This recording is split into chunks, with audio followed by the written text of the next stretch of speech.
Okay, let me do this. Okay, so as I recall, we did, and correct me if I'm wrong, but we did this example, right? Did we? Did we do this one? Okay, good. All right, so let me copy and paste this onto Word.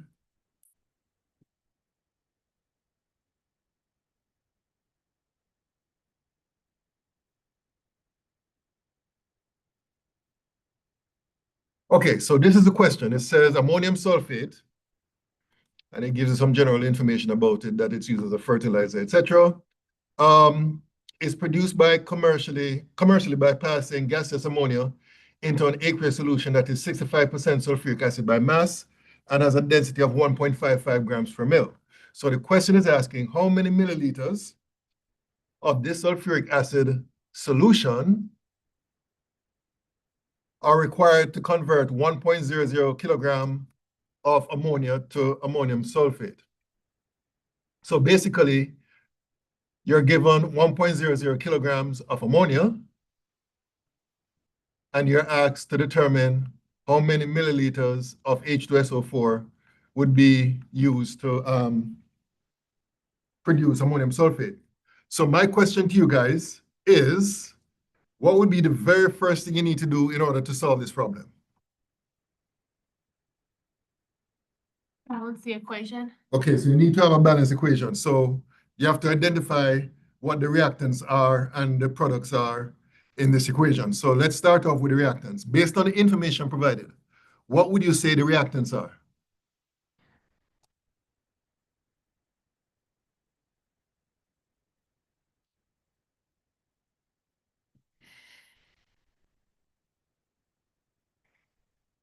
Gaseous ammonia and So ammonia, right? And you need to know the formulas for these compounds, right? So that's ammonia.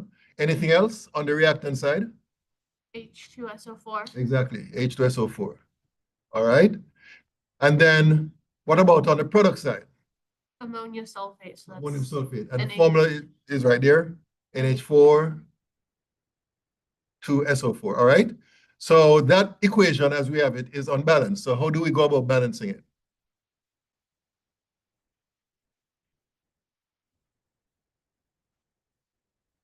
We're gonna need at least 2 ammonias on the reactant side between 2 nitrogens. That's pretty much it, because everything else is balanced after you put the 2 here. The hydrogens are balanced, the sulfur are balanced on both sides, and the oxygens are balanced on both sides, right? So that's the first thing. Whenever it comes to these problems, stoichiometric problems, you need to make sure you're starting off with a balanced equation. Okay, so with that said, now we can go to the actual math part of the problem. So we're going to start off with the 1.00 kilograms of ammonia, right? Now, basically, there's a 2-to-1 ratio mole-wise between the ammonia and the sulfuric acid, right? So we're starting with a certain amount of ammonia, and we're working towards the volume in mils of sulfuric acid. So because we have a mole-to-mole relationship here, the first thing I would try to do is convert the given mass of ammonia to moles, right? But before we get to moles, we'd have to convert it to grams. So here, I'm going to multiply by a conversion factor, which represents the relationship between the gram unit and the kilogram unit. 1 kilogram of ammonia, I'm sorry, down here, and 1,000 grams of ammonia would be in the numerator. So this will cancel out with that, right? The next step is to get to moles, right? Because that's what we're trying to get to initially. So we need a molar mass of ammonia. And if I remember correctly, the molar mass of ammonia is 17.03 grams per mole. So the way I would represent that is that I'd put 17.03 grams of ammonia below as the denominator and 1 mole of ammonia above as the numerator, so that this unit will cancel out with that unit. Now we get to the mole ratio between the ammonia and the sulfuric acid. That's a 2-to-1 mole ratio. So we're going to use this conversion factor to represent that relationship. So the way I would set this up is I would put 2 moles of ammonia downstairs in the denominator section, and in the numerator part, 1 mole of H2SO4, all right? So this unit will cancel out with that unit. So now that we have the moles of sulfuric acid, remember now we're trying to get to the milliliters of sulfuric acid. So in order for us to do that, we have to use two things. We have to use the fact that the sulfuric acid solution is 65% sulfuric acid by mass, right? And we have to use a density, right? The density is 1.55 grams per mil. But I just remembered something. Before we even use those two, we need to find the mass of the sulfuric acid. So down here, I'm going to put 1 mole of H2SO4, and above, I'm going to put the molar mass. Now, since I'm feeling lazy this morning or this afternoon, well, this morning, I am going to use my trusty old molar mass calculator.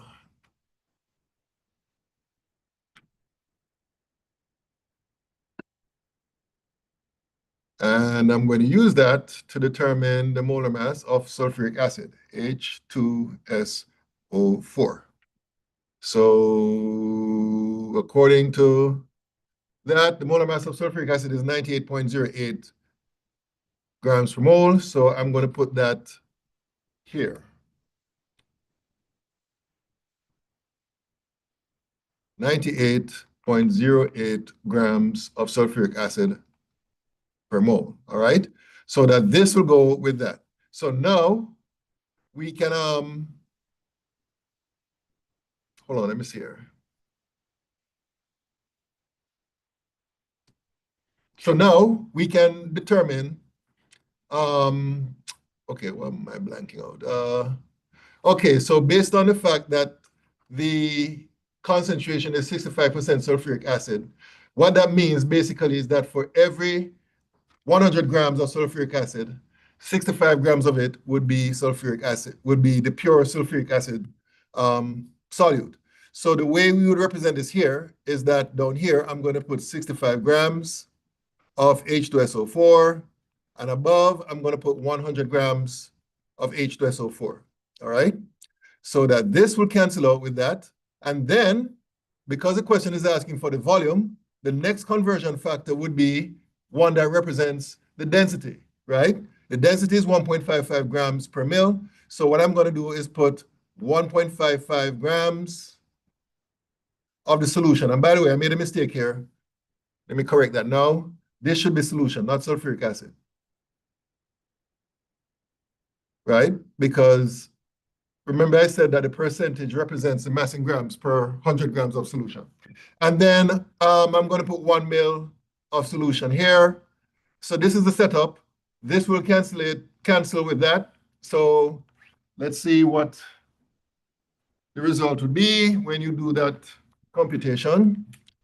So I'm going to start off with 1,000 divided by 17.03 divided by 2 times 98.08 times 100 divided by 1.55. And according to my calculation, whoa, something is wrong here. Let me do this again. 1,000 divided by 17.03 divided by 2 times 98.08 times 100. I think I forgot to divide by 65. And then multiply and divide by 1.55. Okay, this seems more like it. I have to round this off to 3 sig figs. So when I do that, I end up with 2.86 times 10 to the 3. And the final unit would be mils of solution. And that's basically how that is done. All right? Any questions about this? Any questions? Any questions?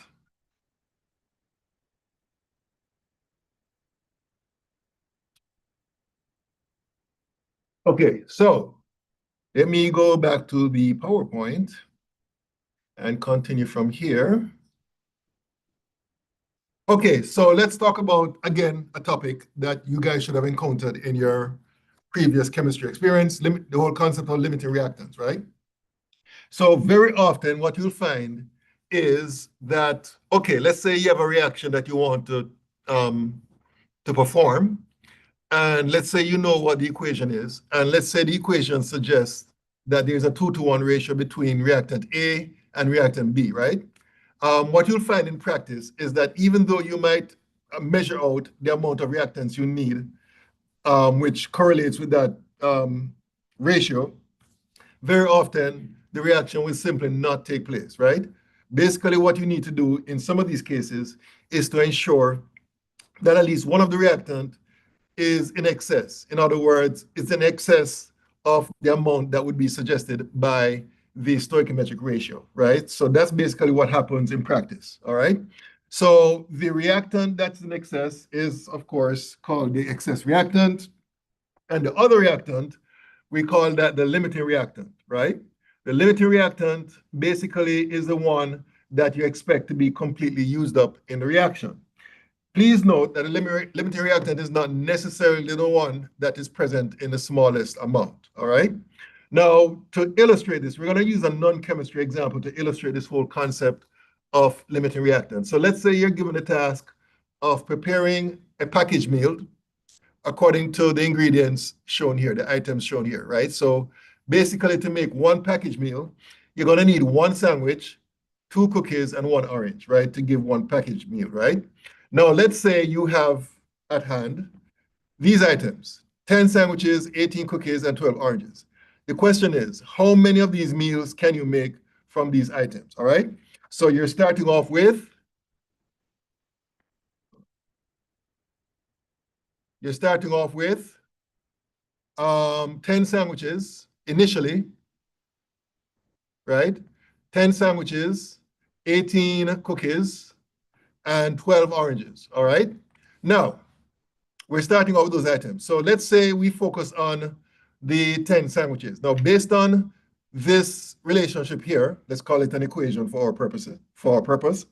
Let's say that we look at this equation, we notice that there's a 1-to-2 ratio here.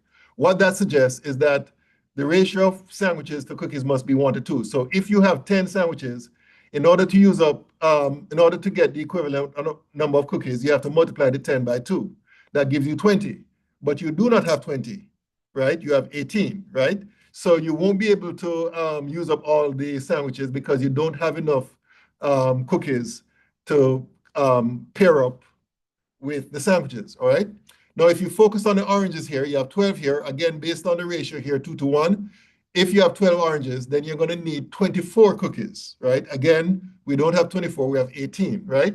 So therefore, that won't work. So let's look at what happens if we look at things from the standpoint of the cookies, right? We have 18 cookies. Now, based on the fact that you have 18 cookies, that means that the amount of oranges that you're going to need is half of 18, which would be 9. So basically, you're going to use up 9 of the 12 cookies that is present, right? So all the 18 cookies will be used up. You're going to use up 9 of the 12 cookies. And then over here, again, because of the 2-to-1 ratio, you'd expect to use up 9 of the 10 sandwiches, right?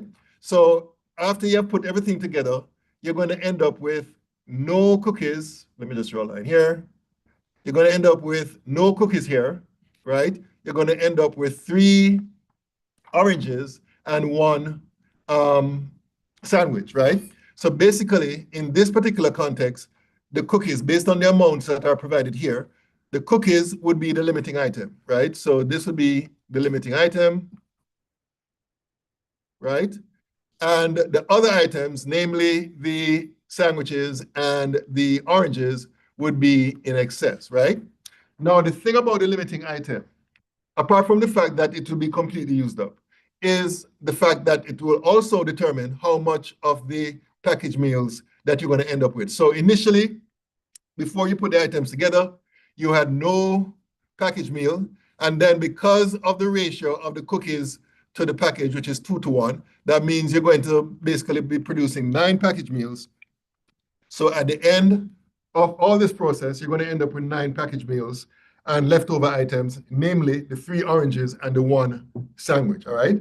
So this is basically an illustration of how the whole limiting reactant concept works. Basically, once you identify the limiting reactant, you should also identify that it will be completely used up some items will be left over which are not limiting, the excess reactants or excess items. And also, very importantly, the limiting item is what determines, or what determines how much product you expect to get, all right? So that's basically how this illustration shows how this whole limiting reactant concept works. Now, here's an actual chemical example, and we're looking at things at the molecular level in this case. Now, in this case, we're looking at the reaction between two compounds.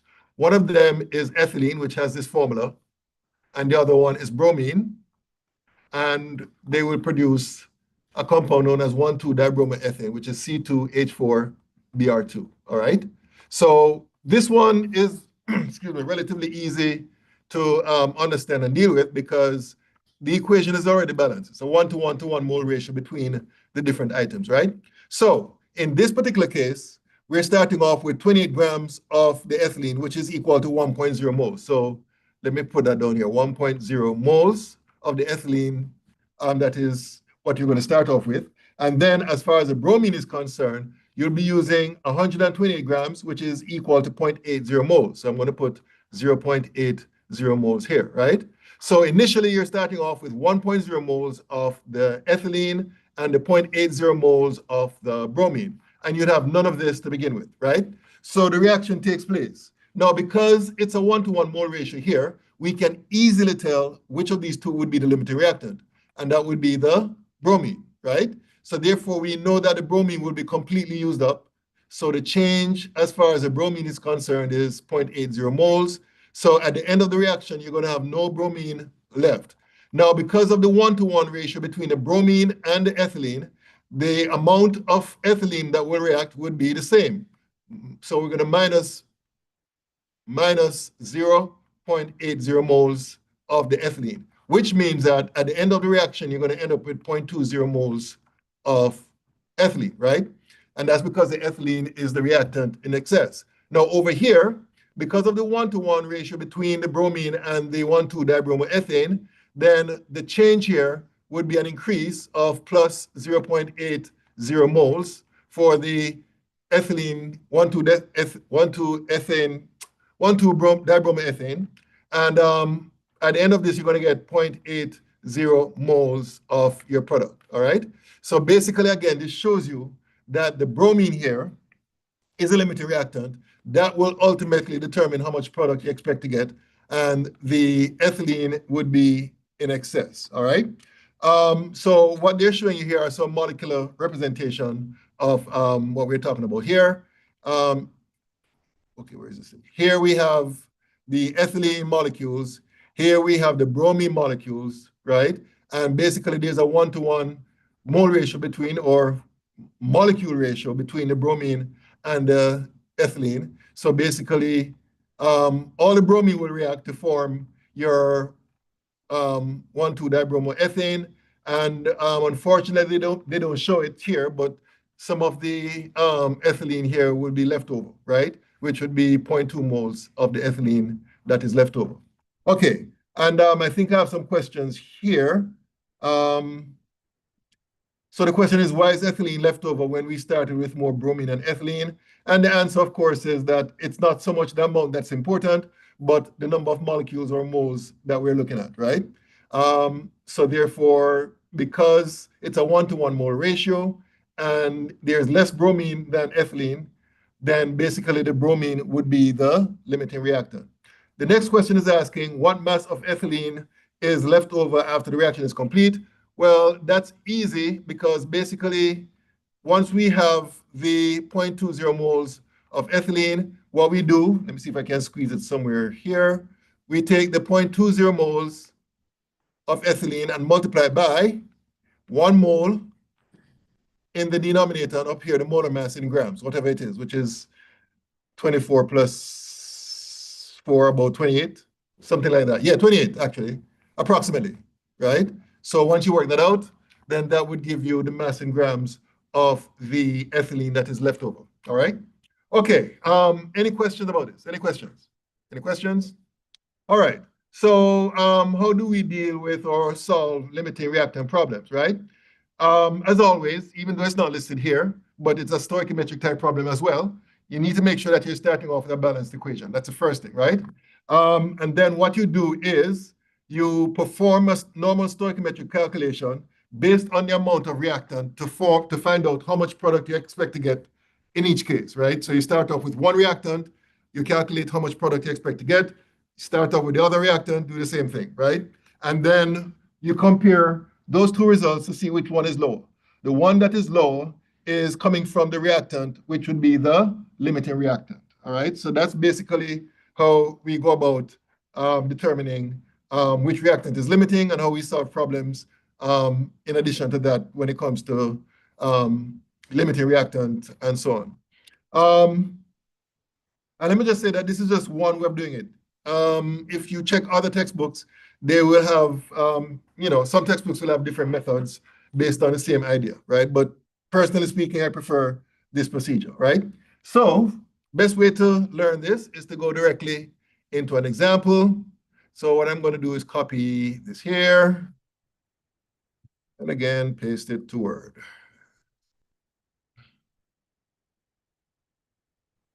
And let me also get rid of all this here.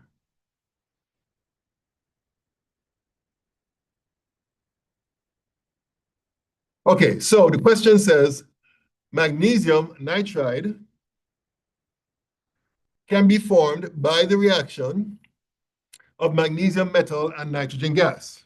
So they're asking two questions. The first of which is, how many grams of magnesium nitride can be made in a reaction of 35.00 grams of magnesium and 15.00 grams of nitrogen? And then the B part is asking how many grams of the excess reactant remain after the reaction. Okay, so let's start off with, well, again, what's the first thing we need to do to answer a question of this type? Okay, so first of all, we have to identify what the reactants are based on the information provided. So what are the reactants? And what's the formula for the reactants?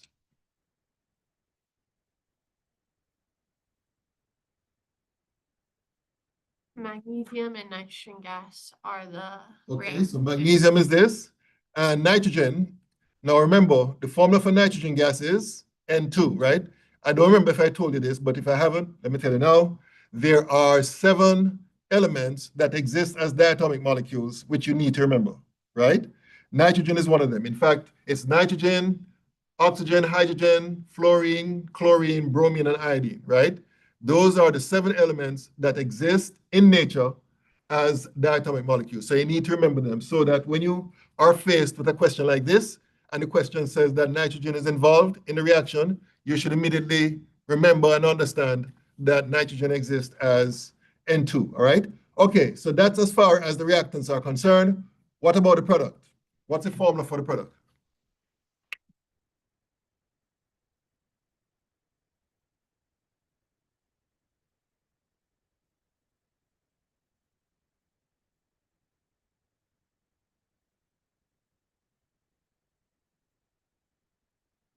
Well, It's magnesium nitride. right, the compound is magnesium nitride, but what's the formula? Is it Mg3 Mm-hmm. N2 or? N2, all right? So that's the formula for the magnesium nitride. So the only thing that's left for us to do with this equation is to balance it. So how would you go about balancing it? Just put the 3 on magnesium. Okay, and that's it. Okay, very good. So now that we have the balance equation, now we can start working with the numbers, starting with 35.00 grams of the magnesium. And based on this, we're going to try to figure out what would be the amount of magnesium nitride that can be produced from this much magnesium. So the first thing we need to do is convert this to moles. We're going to have 1 mole of magnesium above as the numerator, and as a denominator, 24.31 grams of magnesium, right? So that this will go with that. The next step is that we look at the mole ratio between the magnesium and the magnesium nitride, and that's a 3-to-1 mole ratio. So the way we represent that here is we put 3 moles of magnesium down here and 1 mole of magnesium nitride above, and then we work this out. So let's see what this gives. 35 divided by 24.31 divided by 3. So according to my calculation, this works out to be equal to, we're going to round it off to 4 sig figs, 0.4 excuse me, 99 moles of Mg3N2, all right? So that's how we do that as far as starting with this is concerned. The next step is that we're going to do something similar, this time starting with 15.00 grams of the nitrogen, right? So first step is kind of similar to what we did before. We convert the grams of nitrogen to moles.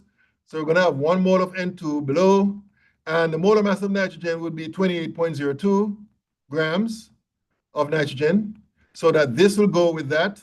And then the next step is where we look at the mole ratio between the nitrogen and the magnesium nitride. So that's a 1-to-1 mole ratio. So we're going to put here 1 mole of Mg3N2, and down here 1 mole of N2. All right. And then we do the number crunching. So that would be 15 divided by 28. And according to my calculation, this works out to be 0.5357 moles of magnesium nitride. So the next step is that we compare these two and we figure out which one is the lower one. And this would be lower, right? The 0.4799 is lower than the 0.5357, which means that the magnesium is the limiting reactant, right? So therefore, that will determine how much product you expect to get. So basically, the question is asking for how many grams of magnesium nitride can be made. So basically what we're going to do to get that is take the, take the 0.4799 moles of Mg3N2 and convert that to grams. So in other words, we need 1 mole of Mg3N2 below, and above, we're going to put the molar mass of Mg3N2. Again, I'm lazy, so I'm going to go back to my calculator. Oops. Mg3N2. So 100.93 would be the molar mass of the magnesium nitride, 100.93 Mg3N2. Okay, so let's see what that gives. 0.4799 times 100.93. And according to my calculation, this works out to be equal to 48.44 grams of Mg3N2. And that's how the A part is done. So this is the A part. All right. Okay, any questions about this? Any questions? Any questions? Any questions out there in Zoom?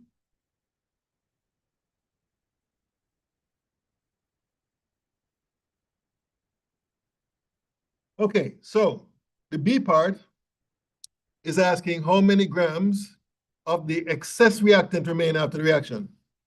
So there are only 2 reactants, right? This one is a limiting reactant, right? So that means that this would be the excess reactant. So what the question is asking for is how much of the 15.0 grams of nitrogen will remain at the end of the reaction.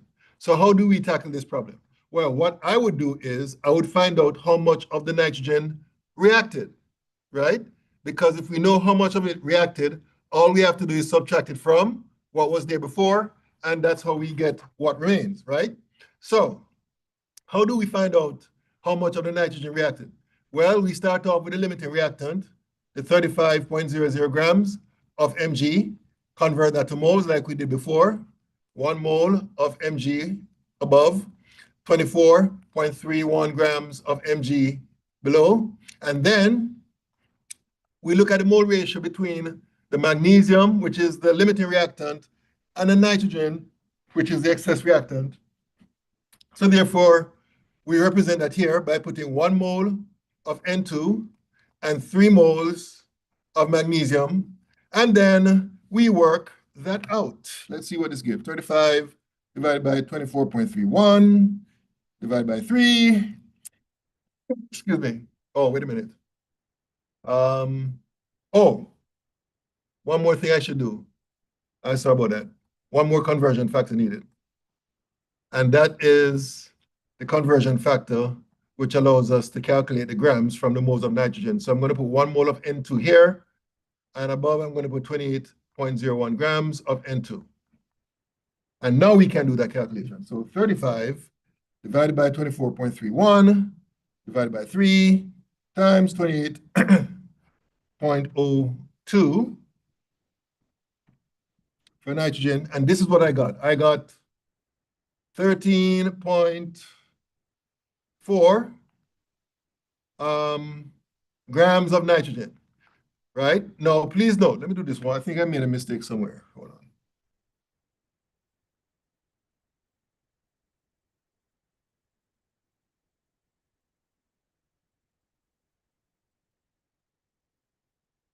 Okay. So this represents, please note that this represents the amount of nitrogen that reacted, right? So how do we get the mass of nitrogen remaining? Can anybody tell me? Mass of nitrogen remaining. Subtract 13.4 from the 15 grams. we're Exactly. given. So 15.00 grams minus 13.4 grams, and that's it. So according to my calculation, I got, hold on, let me do this again. I keep messing up. 1.5 minus 13.4. So I got 1.6 grams of nitrogen remaining. All right. So that's a typical stoichiometry limiting reactant type problem. All right. Okay. Any questions about this? Any questions? Any questions? Any questions? Okay, let's continue with the PowerPoint. All right, so another important concept which you should have encountered in your previous chemistry experience is this whole concept of yield. And this is important because, again, this shows you the difference between what happens in the real world as opposed to what you'd expect to happen based on calculations on paper, right? So again, if you look at a balanced equation and you do the type of calculation like the one that we just did, you'd expect a certain amount of product based on the limiting reactant, right? However, again, in practice, that may not happen. You might not get, in fact, it's very likely that you won't get the amount of product that you expect to get. And there are several reasons for that, right? One reason could be that there are side reactions, and this is particularly true in organic reactions. In other words, in addition to the reaction that you're trying to achieve, you might have some parallel reactions taking place, and that could cut down on the amount of product you expect to get. Also, you can have a situation where the product itself will react to form other products, and you can also have situations where the reaction is reversible. In other words, the products will react to get back to the reactant. So for these reasons, the yield, as we call it, is not what you'd expect, right? It will be lower than what you would have expected based on your stoichiometric calculation. So that's the reason why, at this juncture, you need to understand the difference between what is called the theoretical yield and what is called the actual yield, right? So the theoretical yield is, as I said before, what you expect to get when you do your calculations on paper, like what we just did, right? You do everything right, have the balanced equation, you figure out which one is limiting reactant, and based on the limiting reactant, you figure out how much product you expect to get. That would be the theoretical yield. Very often, you will not get that in practice, and therefore that leads us to the other term, which is known as the actual yield. The actual yield is, as the name suggests, what you get when you actually do the experiment and you isolate your product and you weigh it, right? And more often than not, the actual yield is going to be less than the theoretical yield, right? So therefore, as a measure of the success of the reaction in terms of the yield, we have another term known as the percent yield, right? The percent yield, by definition, is equal to the actual yield divided by the theoretical yield times 100%, right? So of course, in a perfect world, you'd expect 100% yield, right? In the real world, you're going to get less. In fact, if you do a reaction and you get, let's say, 50%, you're doing pretty good. There are some instances where the yield is very good, especially when it comes to inorganic reactions. When it comes to organic reactions, the yields are usually very low, all right, or less than 50%, all right?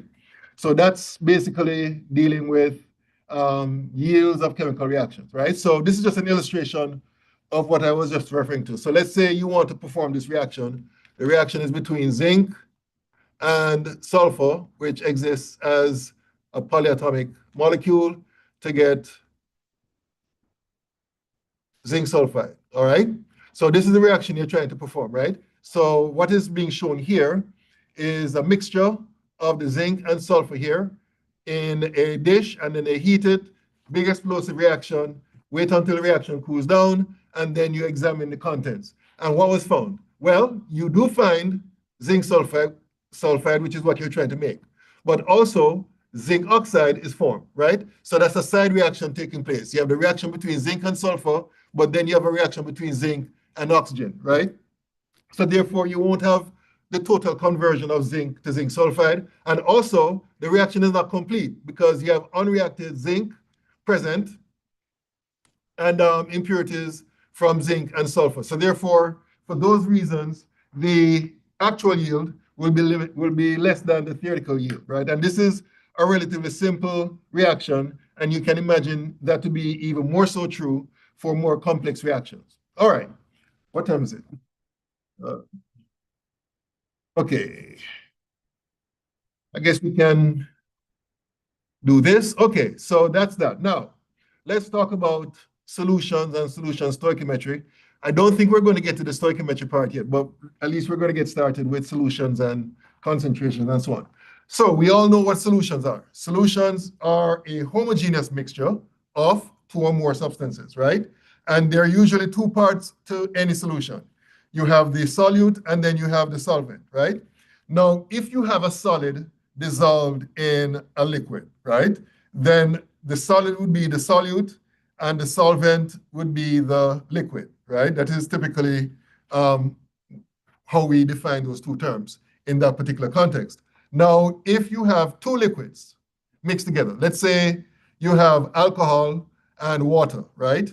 Then in that instance, the question is, okay, which one is the solvent, which one is the solute? And the answer is, when it comes to two liquids mixed together, the one in greater amount will be the solvent, and the one in lesser amount would be the solute, right? So if you dissolve, let's say, 10 mils of alcohol in 100 mils of water, then the water would be the solvent, and the alcohol would be the solute, all right? So basically, the solute is a substance being dissolved, and the solvent is a substance that is doing the dissolving, right? Now, what is important in chemistry and maybe in other sciences is a term for describing the relative amount of solute in either a solvent and solution. And that term is called the concentration, right? So the concentration of a solution is the relative amount of the solute divided by the relative amount of the solvent or solution. And there are different ways of expressing the concentration of a solution, right? The one that we'll be focused on in this chapter is the molarity, right? Molarity is the most common way of expressing the concentration of a solution, all right? So this is the definition of the molarity of a solution. It is the moles of the solute divided by the volume of the solution in liters, right? And because of this arrangement in the equation, because moles would be the unit of the numerator and liters would be the unit of the denominator, then the unit of molarity can be expressed as moles per liter, right? So that's one way of expressing the units of molarity. Or you could simply use uppercase M, right? So uppercase M is the same thing as moles per liter, all right? Okay, so for example, if you're given a solution and you're told that the solution is 0.35 M in terms of the molarity, in terms of its concentration, then you should understand that what that means is that for every 1 liter of the solution, the amount of moles would be 0.35 M, all right? So, or 0.35 moles, I should say. So that's basically how we express the molarity of a solution, right? Now, please note that, and this is very important, especially when it comes to making up solutions in lab, please note that the molarity signifies the moles per liter of solution, right? and not liters of solvent, okay? So that will be seen in, I think, the next slide. Let me see here. Yes, okay. So in labs all over, we have to make solutions of a particular concentration to carry out a particular experiment, right? And to make the solution, we need some information concerning how much solution we're going to make and basically the molar mass of the solute, right? So in this case here, this person is preparing a 0.0100 m solution of potassium permanganate, right? So before you do anything, you have to put pen to paper and calculate how much of the solute you're going to need, right? So let me see if I can squeeze it here. So if you're trying to make up a 500 ml solution, right, which is what they're doing here, right, then what you have to do is do this calculation here.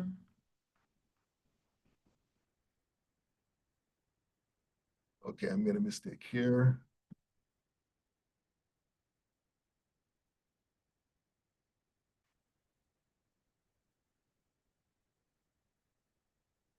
Okay, so this should be 0.0100 moles per liter. And then you have to multiply by the molar mass, which I won't get into right now.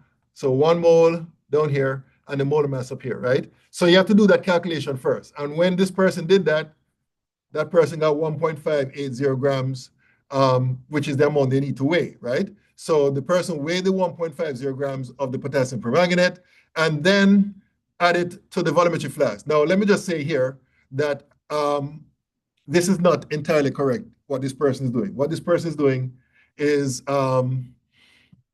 place water in the flask first and then add the solute to it. I wouldn't do it that way. What I would do is add the solute first, right? And then add water to about half to 1/3 full, and then stopper it, and then shake it to make sure it dissolves, right? And then after doing that, as you see in the next step, you add water until you get to the final volume of the solution. And let me just say this, I forgot to mention this. This piece of glassware is known as a volumetric flask, right? They're very accurately made and very expensive, right? And they come in different sizes, right? The smallest one I've seen is, I think, a 10 mil volumetric flask. And the largest one I've seen is 2 liters, all right? So they're all made in different sizes, but what they all have in common is a mark, which I don't think you can see from where you are, but there's a mark that is etched on the stem right here of the flask, right? That mark represents the volume that is on the label of the flask, right? So if this is a 500 mil, oh, actually this is 1,000, my bad. This is a 1,000 mil. Okay, so this should be 1,000 here. So this is a 1,000 mil flask, right? So therefore, if you add liquid up to that mark where the meniscus touches the bottom, or the bottom of the meniscus touches that line, then we know that we have exactly 1,000 mils of liquid in it, right? So basically, that's what the person did here. They add water until the meniscus gets to that mark, and therefore, we now have the solution which is accurately made, all right? So that's basically how you prepare a solution of a specific concentration pretty much from scratch, from your solute and your solvent, all right? Okay, so let's see if we can do at least 1 or 2 of these problems. We may not be able to get to the third one. We'll see. Okay, so let me copy this one here. And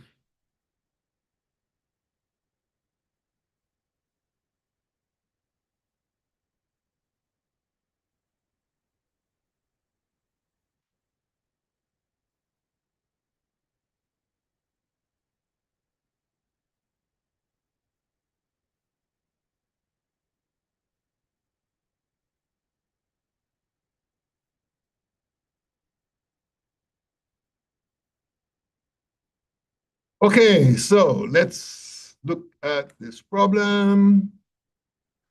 What is the molarity of a solution in which 333 grams of potassium hydrogen carbonate is dissolved in enough water to make a 10.0 liter of solution. Well, this one is rather simple because they're asking directly for you to calculate the molarity. And just to refresh your memory, the definition of molarity is moles of solute. How did that happen? What did I do? Okay. Oh, I clicked on the wrong. I never knew that's what would happen. Learn something new every day. Okay. Molarity is equal to moles of solute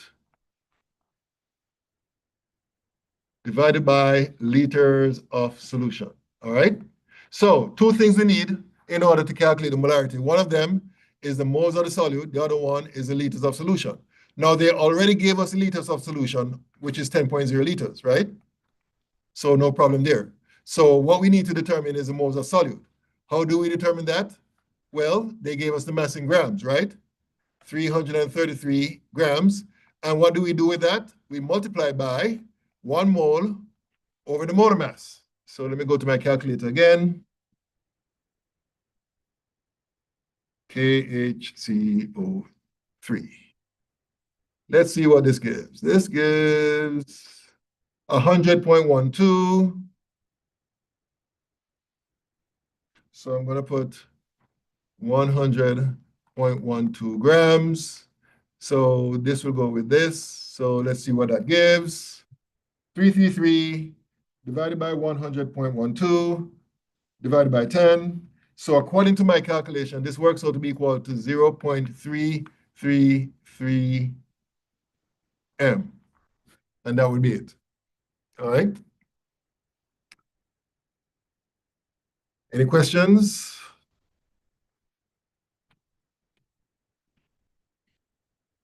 Okay, let's look at the next question.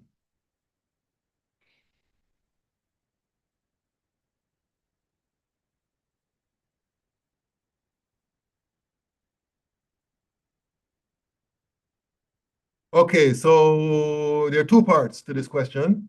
We want to prepare a 6.68 molar solution of sodium hydroxide. So the first part is asking how many moles of sodium hydroxide are required to prepare 0.500 liter of 6.68 M. Okay, let me hear some ideas about this one. What do you think? How would you go about solving this? They gave you the volume and they gave you the molarity and they're asking for the moles. And remember, molarity is equal to moles over liters of solution. So we need to plug X into where the moles would go on top of the fraction and plug our M into the left side of the equation and the liters at the bottom. Okay, so in other words, moles would be equal to molarity times liters, right? And then we do the number crunching. So this will be 6.68 M, which is the same thing as moles per liter, as I said, multiplied by 0.500 liters, and that will give 3.34 moles. All right? And that's how the A part is done. All right? So this is the A part. So let's move on now to the B part. Now the B part says, it's asking how many liters of same molarity of sodium hydroxide can we prepare with this much sodium hydroxide? Okay, so let me hear your ideas about this one. How do you think you'd solve this one? Well, we'd first convert the kilograms into moles. Okay, so we're going to start off with the 2.35 kilograms of sodium hydroxide. So you're right, we need to convert it to moles. So before we do that, what do we multiply this by? There's one thing we need to do before we convert to moles. Exactly. So we're going to have 1 kilogram of NaOH down here and 1,000 grams of NaOH above. So that this will go with that. And then the next conversion factor is where we convert from grams to moles. So if I remember correctly, the molar mass of sodium hydroxide is 40 0.00 grams per mole, right? So we're gonna have 1 mole of sodium hydroxide above here, right? Okay, so this will cancel out with that, right? So the next step is what? Now that we have the moles of sodium hydroxide, Oh, what do we multiply by next? I'd say we just plug it in. Remember, the aim is to get the liters, right? Right. Okay, so what would we do here? Hint, hint. Wouldn't it be Shouldn't we- times the molarity? Well, not or divided by the mole? exactly. So 6.68 moles of NaOH and 1 liter of NaOH here. So that this goes with that. So let's do the number crunching. 2.35 times 1,000 divided by 40.00 divided by 6.68. And according to my calculation, and please correct me if I'm wrong, but I got 8.79 liters of sodium hydroxide. That's what I got. Shouldn't we round to 4 sig figs? No, because of the 2.35 here, that's 3 sig figs. Yeah, but the 40.00 for the NaOH. No. Is that exact? No, it's a measured number, but remember, we round off to the lowest number of sig figs. Oh, right. Yeah, 2.35 has a lower number of sig figs than 40.00. No, I thought- Okay, any questions about this one? Any questions? Any questions? All right. Let's see here. I think there's, okay, this third question here. Let me copy and paste this here. Oh, no, wait a minute. Oh, yes, okay. Control C. Okay, let me replace all this here. All right, so this question is talking about a bottle of aqueous ammonia. It gives you the percentage of ammonia by mass. It gives you the density of the solution, and it's asking for you to calculate the molarity of the solution. All right? So the way I would approach this is going back to the definition. Let me go up here. Remember, the definition is molarity is equal to moles of solute divided by liters of solution, right? So what I would do in this case is that I would say, okay, let's assume that I have 1 liter of the particular solution, right? Then if I can find the moles present in 1 liter, then basically I can find the molarity, right?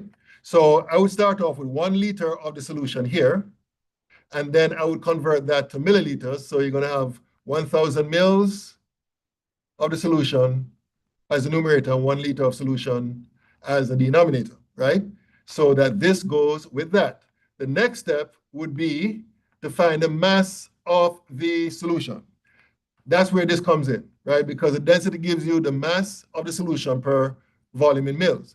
So the way I would represent that here is that I'll put 0.898 grams of the solution, and down here I'll put 1 mil of the solution, right? So that this unit will cancel out with that unit. Then I would go on now to find out how much ammonia is in that mass of the solution. And this is what you're going to use at this stage. Because remember now, the 28.0% of ammonia means that for every 100 grams of a solution, 28 grams of it will be ammonia. So the way I would represent that here is I'd put the 28.0 grams of ammonia above as the numerator and 100 grams of ammonia below as the denominator. And then the final step in this series is to find the molar mass. So the molar mass of ammonia, if I remember correctly, is 17.03 grams for every 1 mole. And now I'll do the calculation. It's 14.8. That sounds about right. Let me just do it myself just to be sure.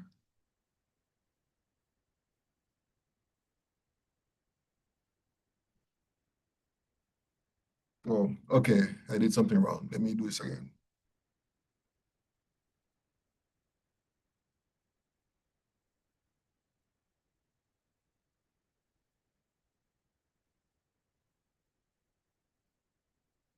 You said what, 14.8?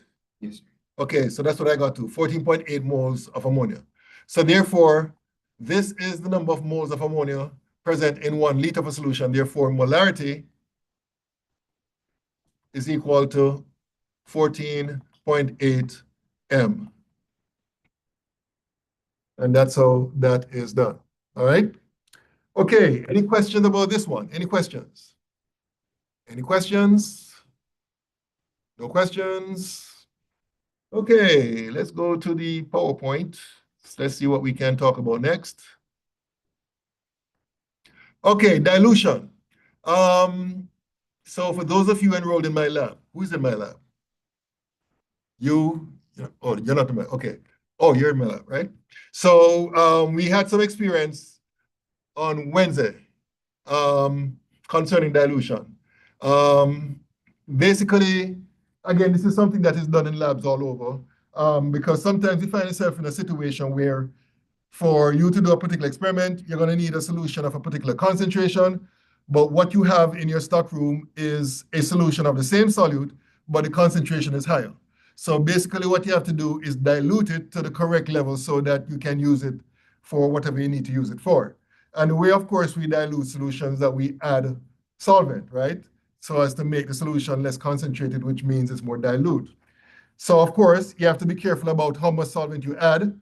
And that is based on one particular observation, that is that when you add solvent to your solution, while you're changing the volume, you will not change the amount of solute that is present, right? So whatever the moles of solute that is present initially before dilution is going to be the same after dilution, right? The difference is that the volume would be greater, which means that the solution will be less concentrated. So basically what this shows you is that the concentration of the solution is inversely proportional to the volume if the amount of solute is fixed. And therefore, we can establish an equation relating the concentration. Oh gosh, where is it? I thought I had it here. Oh, I think this is in the wrong order. Okay, let me describe this first and then I'll get to the equation. So here's an example of diluting a solution. So here we're starting off with a solution that has 0.0050 moles of iodine in 0.10 liters of solution. So when you calculate the molarity, this is what you get, right? Now, if you add water to it, then what will happen is that the volume increase. In this case, the volume would increase from 0.10 liters to 0.50 liters, right? As a result, the molarity will decrease fivefold. So here, the molarity was 0.050. As you can see, it is reduced by 1/5 to get 0.010. So therefore, that shows you the inverse relationship between the molarity and the volume, right? If you double the volume, then the molarity will be halved. If you triple the volume, the molarity will be reduced by 1/3, and so on and so forth, right? So that's basically showing you, using this diagram pictorially, the relationship between volume and molarity when you dilute the solution. So this is what I want to get to, the equation, right?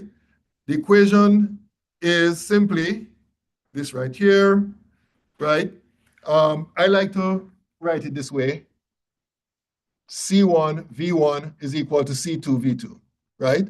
So C1 and V1 would be the initial concentration and volume respectively before dilution, and then C2 and V2 would be the final concentration and volume after dilution, right?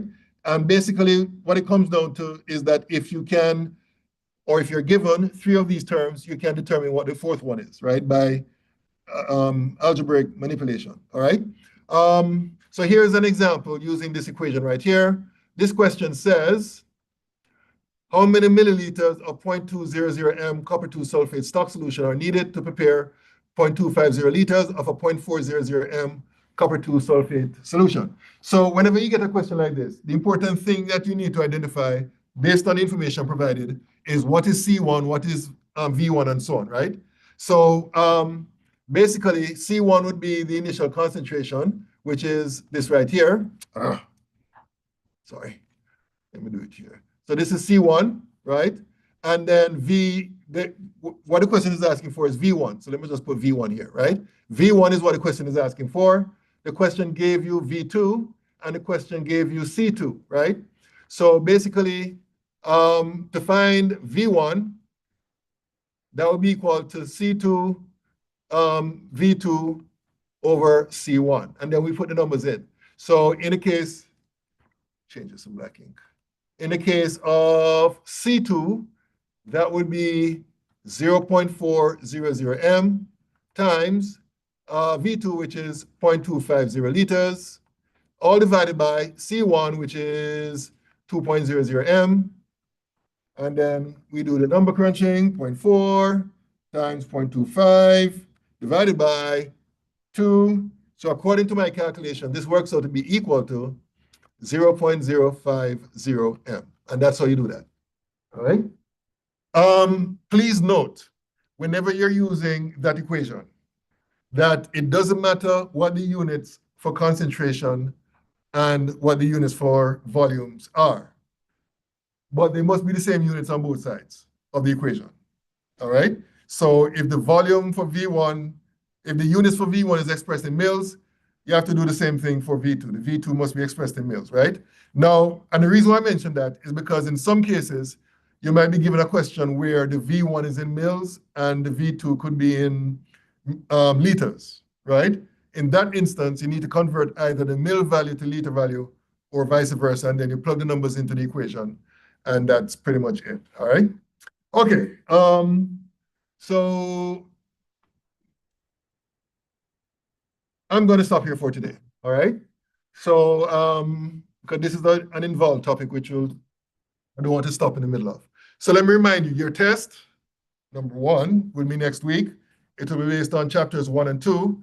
Unfortunately, I'm still in the middle of grading your assignment for chapter 2, but I think I have posted the answer key, so you can use that to review. Let me just check and make sure.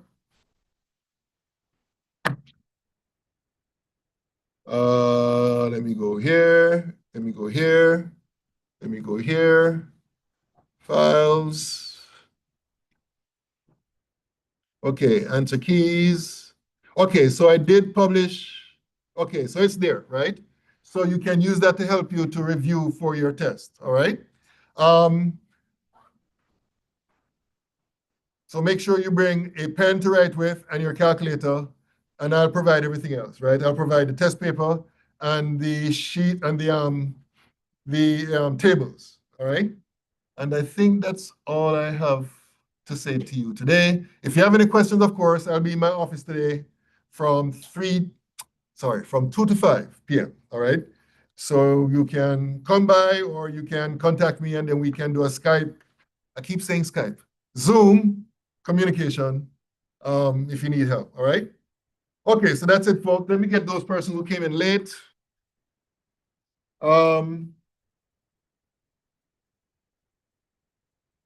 Let me see here.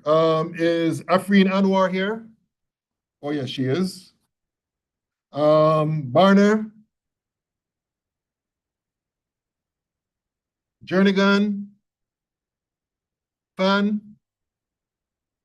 Oh, Fan is here. Talon. Wilbert. And Zaradka. Okay. And I think I saw a question a while ago. Somebody has a question here. Oh, yes, Miss Anwar. Yeah, that's the case. You're going to finish up on the experiment that you started, and then we're going to do the next experiment. Oh, Wilbert is here. Okay. How come I didn't see your name? Assignment 3, do you want us to print that ourselves? Yeah. Okay. But, yeah. All right.